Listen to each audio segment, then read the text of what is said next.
প্রিয় শিক্ষার্থীবৃন্দু, কেমন আছো তোমরা? নিশ্চয় ভালো, তাই না? আজকে আমরা নবম দশম শ্রেণীর গণিত বিষয়ের অনুশীলনী 3-2 এর 2-এর ঘ নাম্বার সমস্যাটা সমাধান করব। ঘ নাম্বার সমস্যায় আমাদের কি বলেছে? বলেছে সরল করো। এই যে সমস্যাটা আছে, এই সমস্যাটাকে আমাদের সরল রূপে প্রকাশ করে সরল ফল প্রকাশ করতে বলেছে। তাহলে আমরা যদি এটা করি, তার আগেই কিন্তু আমাদেরকে একটা সূত্র আমাদেরকে মনে করতে হবে। আমরা দুইটা সূত্র শিখেছিলাম এর আগে। দেখো, a cube plus B cube, এটার একটা সূত্র শিখেছি। a cube minus B cube, এটার একটা সূত্র শিখেছি। মনে আছে তোমাদের সূত্র দুইটা? আমি লিখে দিচ্ছি, দেখো মনে পড়ে কিনা দেখো। a plus B whole into a square minus A B plus B square, এইটা হচ্ছে একটা ফর্মুলা।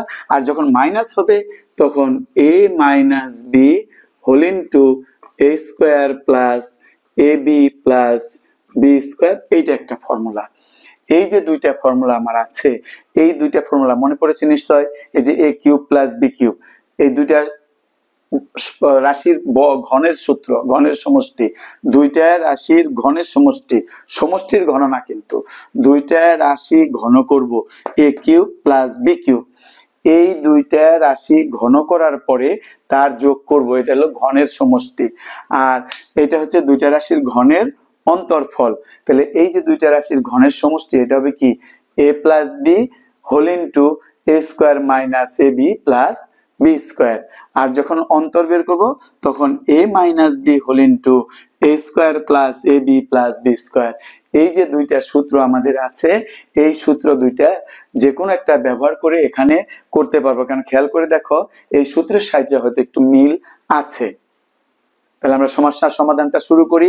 তার আগে আমার চ্যানেলে যদি তোমরা নতুন হয়ে থাকো, অবশ্যই চ্যানেলটা সাবস্ক্রাইব করে রাখবে এবং পাশের বেল আইকনে ক্লিক করে রাখবে, তবেই তোমরা সহজেই আমার ভিডিওগুলো পেয়ে যাবে।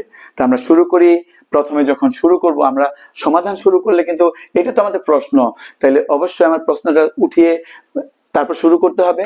তা আমরা তুলে নেই X plus Y whole into X square minus X Y plus Y square, এটা হচ্ছে প্রথমটা। দ্বিতীয়টায় দেখো আবার আছে Y plus Z whole into Y square minus Y Z plus Z square, এটা দ্বিতীয়টা। এরপর আমরা তৃতীয়টা লিখবো।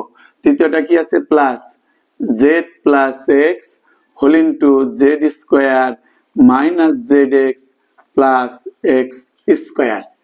এই যে দেখো, আমাদের তিনটা অংশ আছে এই অঙ্কটার মধ্যে। তিনটা অংশতেই দুইটা করে পদের গুণফল আছে, রাশির গুণফল আছে। যেমন এক্স প্লাস ওয়াই সাথে X square minus X Y plus Y square. তুমি যদি মনে করো এক্সটা হচ্ছে এ, ওয়াইটা হচ্ছে বি, তাহলে দেখো এই ফর্মুলার সাথে মিল খেয়াল করে দেখো। X A, Y B, X plus Y A plus B. তারপরে কি আছে? X square minus X Y plus Y square, A square minus A B plus B square. সম্পূর্ণ মিল আছে, তাই না? তাহলে এই যে সম্পূর্ণ মিল আছে, এই মিল যদি হয়ে থাকে তাহলে আমরা A cube plus B cube এখানে ব্যবহার করতে পারি। কিভাবে? এইখানে লিখবো আমরা X cube plus Y cube. এই যে সম্পূর্ণ ফর্মুলাটা এখানে আমাদের হয়ে গেল। এরপর আমরা প্লাস দেব, খেয়াল করো।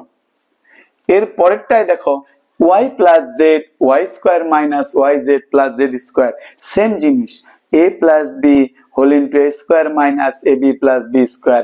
এখানে a হচ্ছে y আর b হচ্ছে গিয়ে z।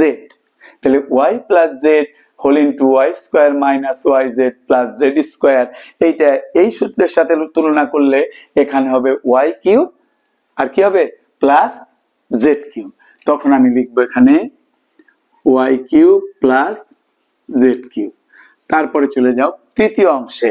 এখানেও দেখো ওই মিলটা আছে, Z plus x Z square minus Z X plus X square. মিলাও এখানে দেখো, জেড প্লাস এক্স, এখানে আছে এ প্লাস বি, এখানে আছে এ square minus A B plus B square, এখানে Z square minus Z X plus X square. যদি আমি ফর্মুলা ব্যবহার করতে যাই তাহলে এ কিউব প্লাস বি কিউব, এখানে তাহলে কি হবে? এখানে হবে Z cube plus x cube. তখন আমি লিখবো কি Z cube plus x cube. এই যে এক ফর্মুলা দিয়ে আমরা কি করলাম, তিনটা অংশই লিখে ফেললাম এই একটা ফর্মুলা দিয়ে।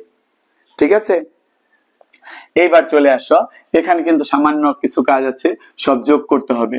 কি কি যোগ করব? এক্স কিউব কোথায় আছে দেখো, এক্স কিউব দুই জায়গায় আছে, এই যে একটা এক্স কিউব, এই যে একটা এক্স কিউব, তাহলে এক্স কিউব দুইটা যোগ করলে কি হবে, 2x কিউব। এবার যদি আমি ওয়াই কিউব যোগ করি, এই যে ওয়াই কিউব, এই যে ওয়াই কিউব দুইটা, এখানেও 2y কিউব প্লাস, এইখানে খেয়াল করো জেড কিউব, এখানেও কিন্তু দুইটা আছে, Z cube plus Z cube, তাহলে 2z কিউব। তাহলে তিনটা অংশ হলো, তিনটা অংশতেই কিন্তু 2 আছে, 2x cube plus 2y cube plus 2z cube. আমরা কিন্তু কমন নিয়ে লিখতে পারি যে 2 ইন্টু এক্স কিউব থাকবে এখানে কমন নিলে, কারণ কমন নেওয়া মানে ভাগ করে দেওয়া, ভাগ করে দিলে আমি যদি এটাতে 2 কমন নিই, 2 দিয়ে ভাগ করতে হবে, থাকলো এক্স কিউব, এখানে থাকবে কি ওয়াই কিউব, তারপরে এখানে প্লাস, এখানে দেখো যদি 2 কমন নেই আমি 2 দিয়ে ভাগ করে দেবো, ভাগ করলে 2 চলে যাবে, থাকবে শুধু জেড কিউব। এইটাই হচ্ছে আমাদের এই সমস্যাটা সরল ফল। তুলে নিয়েছো তোমরা সবাই? না নিলে তুলে নাও। আজকে তাহলে এই পর্যন্তই থাক, পরবর্তী ক্লাসে আবার তোমাদের সাথে দেখা হবে। এই যে সমস্যাটা তোমরা ধৈর্য সহকারে দেখলা, এই জন্য তোমাদের সকলকে অসংখ্য অসংখ্য ধন্যবাদ।